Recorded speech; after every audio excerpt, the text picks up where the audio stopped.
You're listening to an Airwave Media Podcast. What does Sputnik have to do with student loans? How did a set of trembling hands end the Soviet Union? How did inflation kill moon bases? And how did a former president decide to run for a second non-consecutive term? These are among the topics we deal with on the My History Can Beat Up Your Politics podcast. We tell stories of history that relate to today's news events. Give a listen. My History Can Beat Up Your Politics, wherever you get podcasts.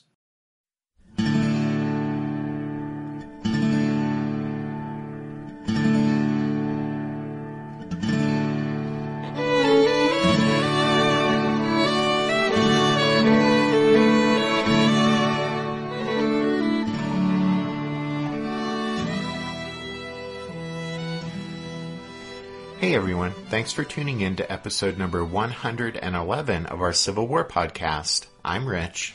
And I'm Tracy. Hello y'all. Welcome to the podcast. As promised, with this show we'll be starting in on the Battle of Shiloh. Well, we won't actually get to the battle with this episode, since if you know us, you know we like to set the stage for everything. So starting with this show, we'll begin to set the stage for the battle. Yeah, we're pretty big on background. That's why it took us 30 episodes just to get to Fort Sumter.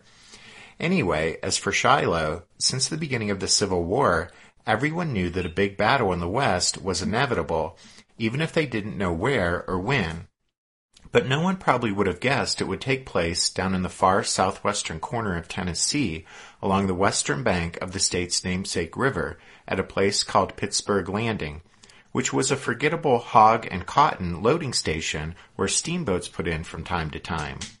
The locals eked out a living in nearby fields they'd scratched out from the tangled thickets, and on Sundays they went to meetings at a rough little Methodist church named Shiloh Chapel.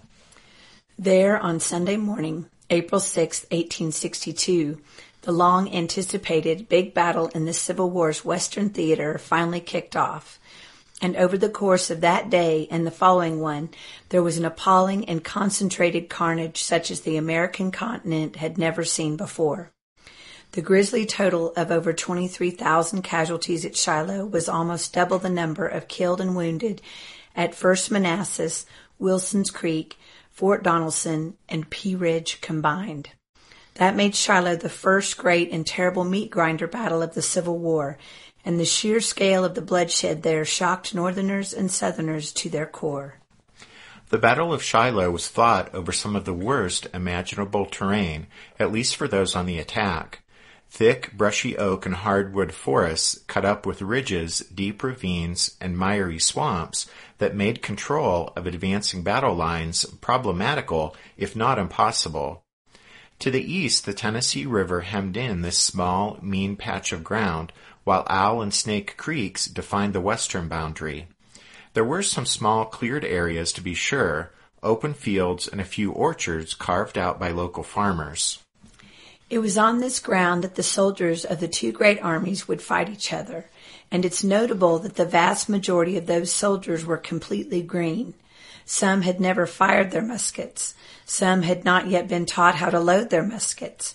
Some even arrived at the battlefield with no muskets at all. But ready or not, in early April, they all converged on that spot in the far southwest corner of Tennessee near the Mississippi border. Down from Illinois, Ohio, and Iowa, Indiana, Michigan, Wisconsin, and Minnesota, northern men came south. Up from the south, they likewise came from Alabama, Mississippi, Louisiana, Texas, Georgia, Florida, and Arkansas. Of course, Tennessee was well represented, and from the border states of Kentucky and Missouri, men came to fight on both sides. There were over 100,000 in all, the soldiers who would converge on Shiloh and tear at one another for 2 days in almost unimaginable violence, and when it was over, almost 1/4 of them would be killed or wounded. In his book, Shiloh 1862, Winston Groom explains that, quote, all battles are tragic. The larger the battle, the greater the tragedy. And Shiloh ranks high on the list of the largest Civil War engagements. In human suffering, it left many widows and orphans and mothers to weep. It almost on its own account changed the mindset of the military, the politicians, and the American people, North and South, regarding what they had unleashed in creating a civil war." End quote. One of those whose mindset was changed by the appalling violence and carnage of Shiloh was Ulysses S. Grant, who said that, quote, "Up to the Battle of Shiloh, I, as well as thousands of other citizens, believed that the rebellion against the government would collapse suddenly and soon if a decisive victory could be gained over any of its armies."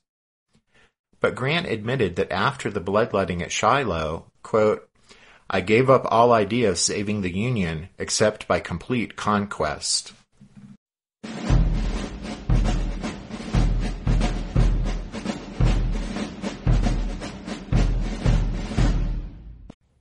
What's something you learned in history class that you feel wasn't the whole truth? Better yet, what's something you didn't learn at all that was omitted completely? That's what I'd like to call redacted history. I believe that all history, no matter how good or bad, needs to be told. There are wars, massacres, battles, and entire historical events that are just not in our school's history books. Have you ever heard of Mary Bowser? I didn't think so.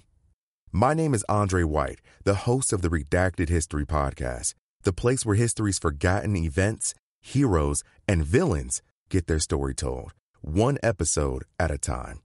So come huddle around the campfire with me and get ready to hear the stories that you were robbed of. And get comfortable. We're going to be here a while. The Redacted History Podcast. Real history never dies. Stream the Redacted History Podcast on Apple Podcasts, Spotify, or wherever else you get your podcasts.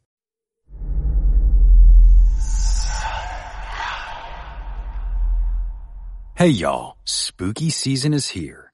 And if you're looking for a show to whet your appetite for a little haunted history, then I'd like to invite you to check out Southern Gothic, a chart-topping history podcast that explores some of the most infamous legends, folklore, ghost stories, and hauntings of the American South. We've covered all sorts of stuff from the Bell Witch of Tennessee to the disappearance of the Confederate submarine, the H.L. Hunley, not to mention our deep dives into the local lore of some of America's oldest and most haunted cities, like New Orleans, Charleston, and St. Augustine. So, if you're ready for a little good old-fashioned Halloween storytelling with a commitment to quality historical research, then be sure to check out Southern Gothic today. It's available now on all your favorite podcast apps. The campaign that led the Union and Confederate armies to Shiloh began 2 months before the battle and more than 100 miles downstream, that is north, from Pittsburgh Landing. That's because, as you guys will recall, it was in early February 1862 that Ulysses S. Grant led an offensive aimed at Fort Henry on the Tennessee River and nearby Fort Donelson on the Cumberland River. The capture of Forts Henry and Donelson by Grant broke the back of the Confederate defensive line in Kentucky and northern Tennessee. With the victorious Federal troops and gunboats poised on the Cumberland and Tennessee rivers, Confederate Commander Albert Sidney Johnston knew that he must quickly pull back the widely separated elements of his army lest they be cut off and destroyed in detail. He would have to abandon his northern outpost at Bowling Green, Kentucky, thereby yielding the crucial border state to the enemy. Even worse, Johnston knew that with the Yankees having won control of the Cumberland River, he must give up the city of Nashville, which was not only the Tennessee state capital, but also a vital Confederate transportation and supply center. Withdrawing from Kentucky and from most of Tennessee was a bitter pill to swallow, but after Grant's twin victories at Henry and Donelson, Albert Sidney Johnston saw no choice but to fall back, regroup, concentrate, and reinforce his scattered army, for only then could he give battle to the enemy with some chance of success. Some 15,000 rebel soldiers under Johnston's personal command withdrew from Bowling Green in southern Kentucky to Nashville, with Union General Don Carlos Buell's 50,000-man Army of the Tennessee in slow but relentless pursuit. The Confederates continued their retreat southeastward toward Murfreesboro. As Buell closed in on Nashville, its inhabitants were seized with panic, and hundreds followed in the wake of the bedraggled and dispirited rebel columns. Nashville fell to the Yankees on February 25th, and that same day, some 150 miles to the northwest, Confederate General Leonidas Polk began withdrawing his troops from their bastion on the Mississippi River at Columbus, Kentucky. Polk had been effectively blocking a Federal advance down the Great River, but Grant's victories at Henry and Donelson had outflanked his position, and so as Polk's force fell back to the south across Tennessee, a vital stretch of the Mississippi was open to the enemy. Taking advantage of this new state of affairs, Union General John Pope led a 25,000-man army down the Mississippi to take on the next major rebel defensive position along the river, at New Madrid, Missouri, and Island No. 10. With those setbacks, criticism of Albert Sidney Johnston rose to a crescendo. Southern newspapers bitterly charged him with incompetence, drunkenness, and even treason. Tennessee congressmen petitioned Jefferson Davis for Johnston's removal, but the Confederate president stood by his old friend, saying, quote, "If Sidney Johnston is not a general, we had better give up the war, for we have no general." For his part, Johnston refused to reply to his critics, but he was certainly stung by the attacks. He wrote privately that, quote, "The test of merit in my profession is success. It is a hard rule, but I think it right. What the people want is a battle and a victory." But in the meantime, the retreat continued. Johnston's force abandoned Murfreesboro on February 28th and trudged south into Alabama, reaching the town of Decatur on March 15th. That meant that along with Kentucky, most of western and central Tennessee had now been given up to the Yankees. Johnston knew he had to somehow reverse the steadily deteriorating situation and bring about that battle and victory that he had mentioned.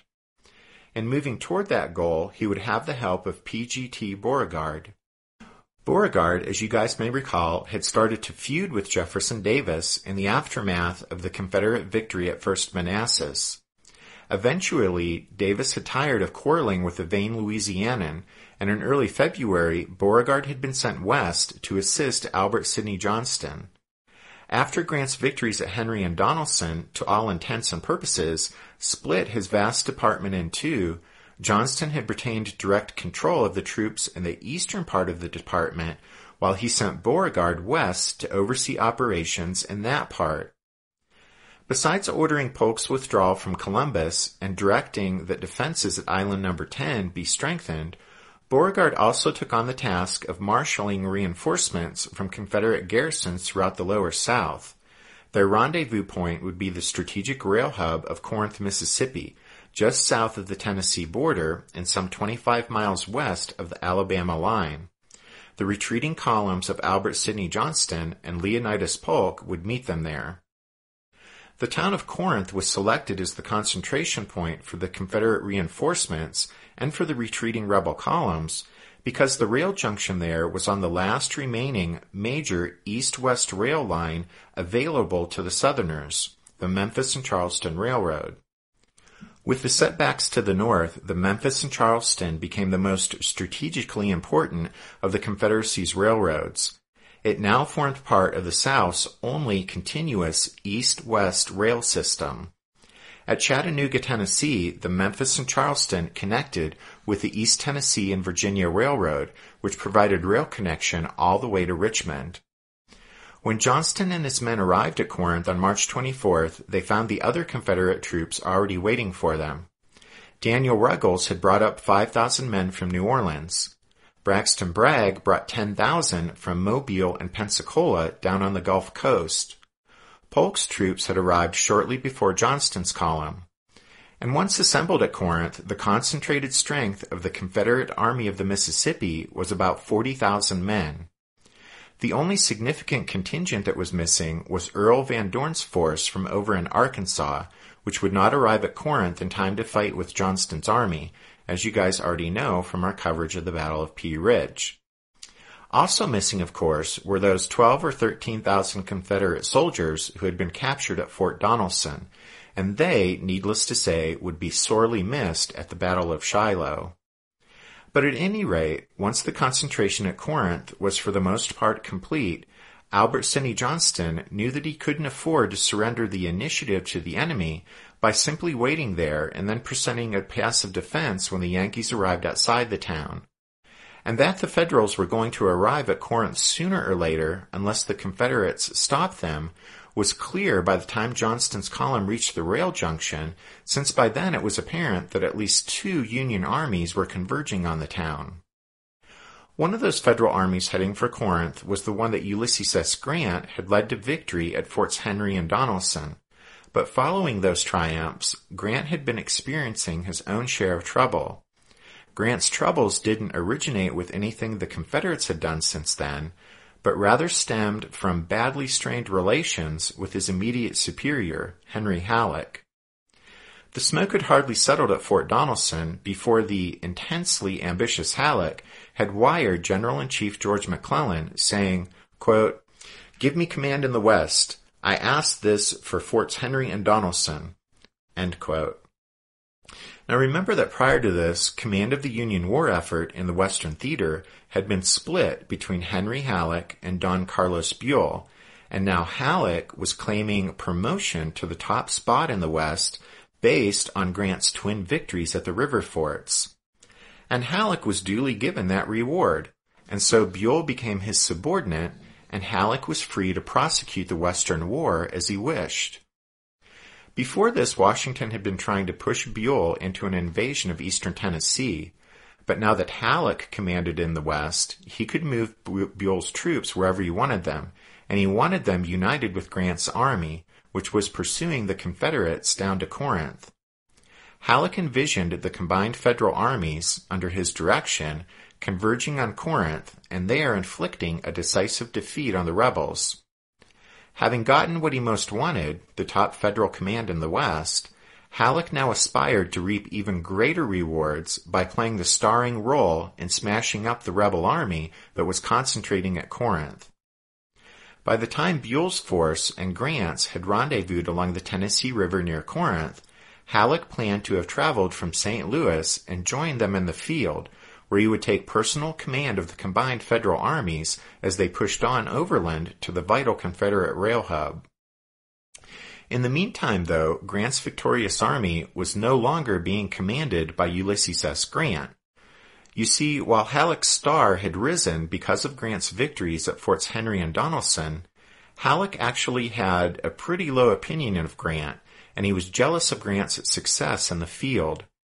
And so after the twin victories against the rebel river forts, Halleck did his best to plant seeds of doubt about Grant's abilities, even going so far as to offer a not-so-subtle hint that Grant had resumed the heavy drinking which had marred the end of his career in the pre-war army. Grant's aggressive style of warfare unnerved the cautious and methodical Halleck, since it raised for Halleck the equally undesirable outcomes either of Grant blundering into a defeat or of his forging ahead to a further victory. Halleck feared that if Grant suffered a defeat, he, Halleck, would share the blame for it. But he equally feared another victory by Grant, since he was afraid any further success in the field by Grant would eclipse his, Halleck's, own rising star. So there's little doubt that Halleck was jealous that after Fort Donelson, his subordinate was being celebrated in northern newspapers as Unconditional Surrender Grant and acclaimed as the Union's newest hero.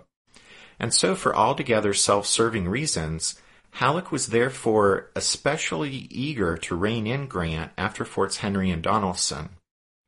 In a telegram to Washington on March 3rd, he complained, quote, "I have had no communication with General Grant for a week. He left his command without my authority and went to Nashville. It is hard to censure a successful general immediately after a victory, but I think he richly deserves it. Satisfied with his victory, he sits down and enjoys it without any regard to the future. I am worn out and tired with this neglect and inefficiency. C.F. Smith is almost the only officer equal to the emergency." End quote. This absurd outburst was apparently prompted by Grant's failure to reply, on several occasions, to requests by Halleck for troop strengths and movements, and also probably to a snide remark from Buell that Grant had made an unauthorized trip up the Cumberland to Nashville. In his memoirs, though, Grant attributes the breakdown in communications to a telegraph operator who was a Confederate sympathizer. Grant wrote that the man, quote, proved afterwards to be a rebel. He deserted his post a short time later and went south, taking the dispatches with him, end quote. But, as if his first telegram to Washington weren't spiteful enough, Halleck followed it up a few days later with a postscript to McClellan saying, quote, word has just reached me that since the taking of Fort Donelson, General Grant has resumed his former bad habits, end quote. Although there was absolutely no basis for such slander, Halleck knew that McClellan would deduce that Grant was once again drinking heavily. And McClellan quickly fired back a reply to Halleck, saying, quote, your dispatch of last evening received. The future success of our cause demands that proceedings such as Grant's should at once be checked. Generals must observe discipline as well as private soldiers. Do not hesitate to arrest him at once if the good of the service requires it, and place C.F. Smith in command. You are at liberty to regard this as a positive order if it will smooth your way, end quote. And so, under cover of McClellan's instructions, Halleck issued an order that relieved Grant of command and replaced him with C.F. Smith. Grant was told to stay at Fort Henry while Smith prepared the army for the big expedition up the Tennessee that would deal the rebels a severe blow at Corinth. Grant's reaction to his demotion at first was disbelief, then indignation. Not knowing of his jealous superior's treachery, he replied to Halleck in the tone of a hurt friend. He wrote Halleck saying, quote, I am not aware of ever having disobeyed any orders from headquarters, certainly never intended such a thing, end quote. Grant asked to be relieved from further duties in the department, but Halleck didn't deign to reply. He was content to leave Grant virtually under arrest. But as Grant's staff and many of his subordinates rallied to his defense, Halleck soon found that he had bitten off more than he could chew in going to such lengths to undermine his perceived rival. For while McClellan may have gone along with Halleck's shenanigans, when word reached Abraham Lincoln that the victor of Forts Henry and Donelson had been sidelined, the old country lawyer that still resided deep in the president quickly determined that almost all of the accusations against Grant were based on rumor and hearsay, and Lincoln told Halleck, essentially, to either put up or shut up. That is, either bring Grant up on charges or else return him to duty. Quickly backpedaling, Halleck lamely explained that Grant had now satisfactorily accounted for everything. And as for Grant himself, on March 13th, he received a letter from Halleck saying, quote, you cannot be relieved from your command. There is no good reason for it. Instead of relieving you, I wish you, as soon as your new army is in the field, to assume command and lead it on to new victories, end quote. At the time, Grant was immensely grateful to Halleck and relieved to simply be put back in command. Grant didn't learn about Halleck's attempt to stab him in the back until after the war, but once Grant did find out about it, he was understandably furious and never forgave Halleck.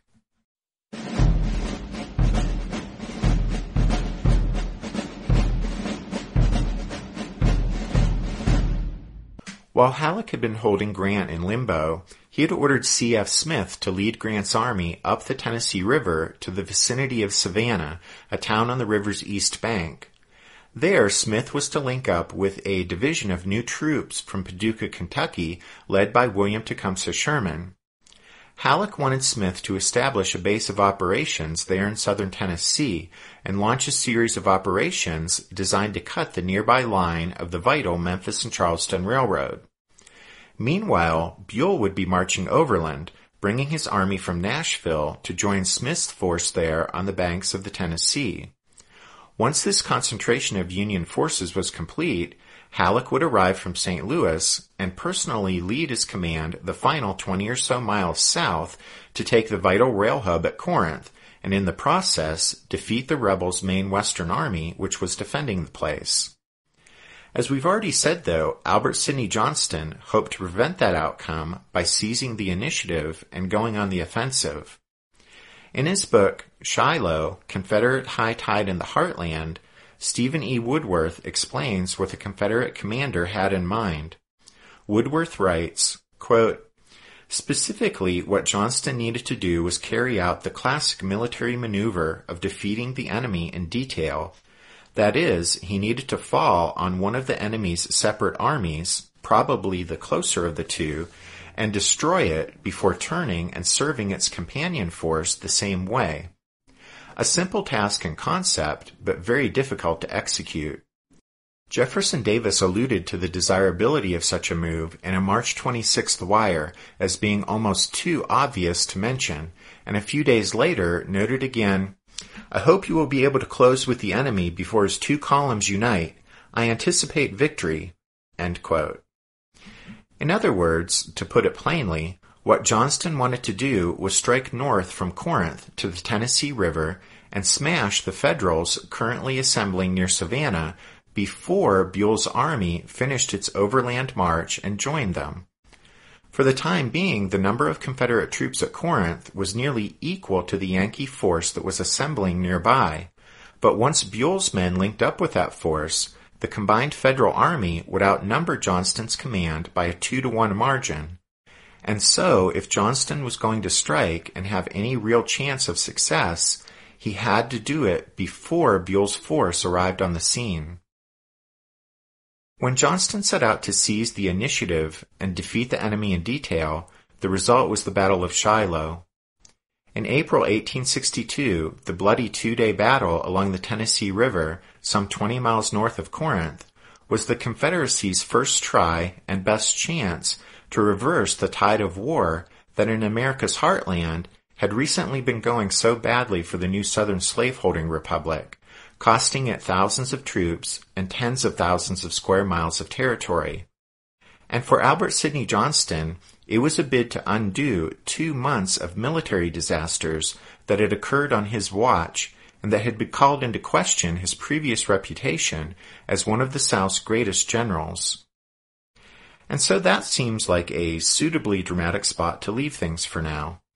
Next time, we'll pick back up with the story and continue setting the stage for the Great Battle of Shiloh.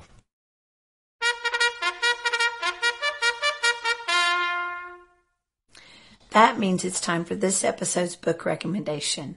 And our recommendation this time is Shiloh, 1862 by Winston Groom.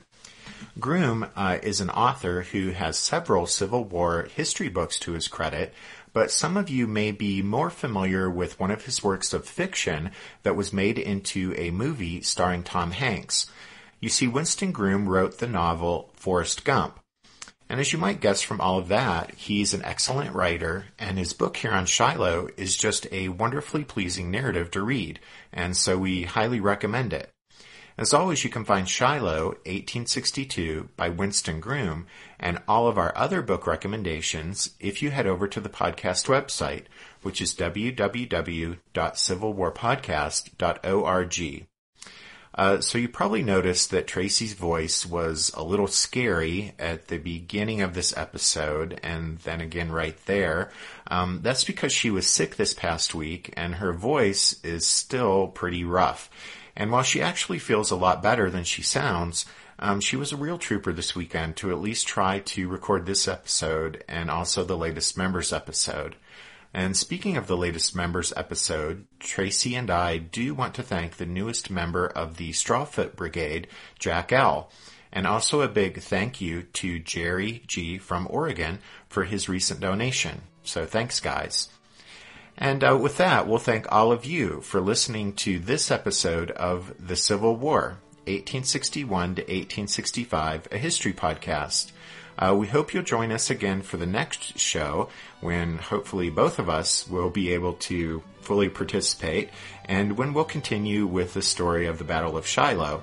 But until then, take care. Thanks, everyone. Bye.